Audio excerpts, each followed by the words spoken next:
Que la terre était capable de produire tout ce qui s'est produit.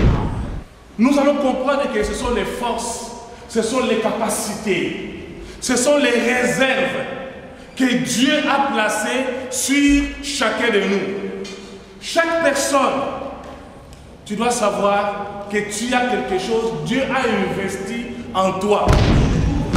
Que cette grande puissance se manifeste avec ce que la Bible appelle simplement les fruits de l'esprit. C'est vrai.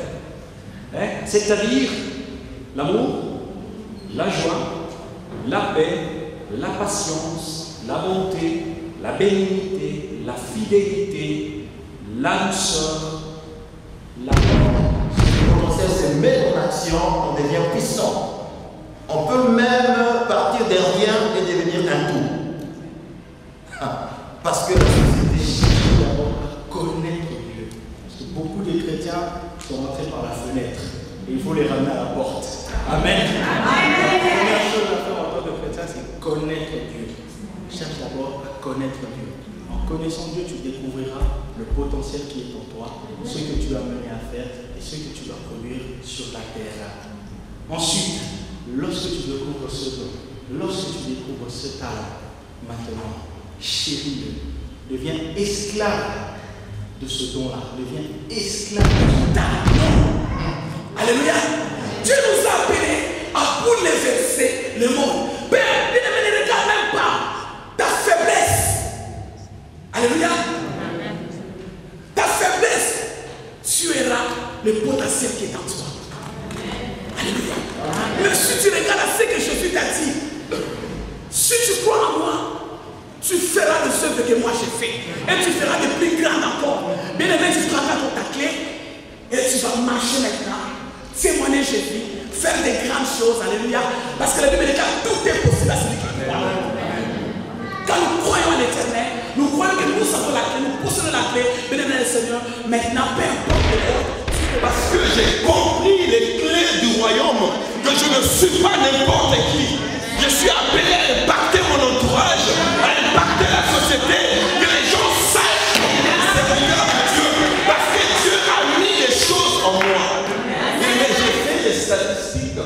Parce qu'on n'est pas intégré dans la société. Je l'ai toujours dit, l'église, c'est le centre d'orientation mondiale. Vous n'avez pas saisi. J'ai dit l'église est le centre d'orientation mondiale. Parce que le monde a le respect pour l'église.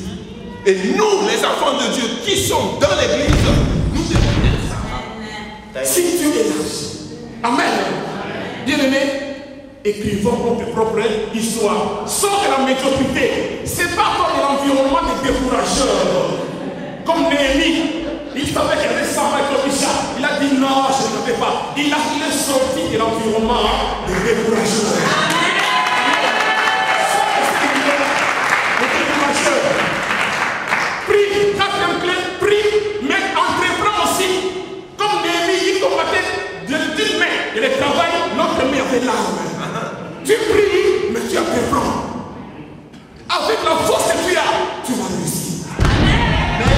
Là où le potentiel, le pourquoi de son potentiel devant Goliath, il a développé la mentalité d'un gagnant. Il a dit ça passe ou ça casse. Amen. S'il va me broyer, Amen. Vous savez, si vous cherchez les gens qui parlent la langue, ce potentiel-là, on a. Les gens qui peuvent prophétiser, nous avons. Mais des gestionnaires, des ingénieurs, des médecins, je ne parle pas des potentiels physiques, je ne parle pas des potentiels spirituels. Mais moi, je voudrais parler de l'Église. Parce que je crois à la force que Dieu a déposée dans l'Église. Je pense que c'est à l'Église de donner l'orientation, la vision sur cette terre. Au jour d'aujourd'hui, l'islam a sa place dans les concerts des nations. Les scientologues, les rothschildiens, mes bien-aimés pasteurs ont parlé de cela sur cette terre. Ils parlent, les rois de ce monde les écoutent. Quand ils parlent, les ministres les écoutent. Mais aucune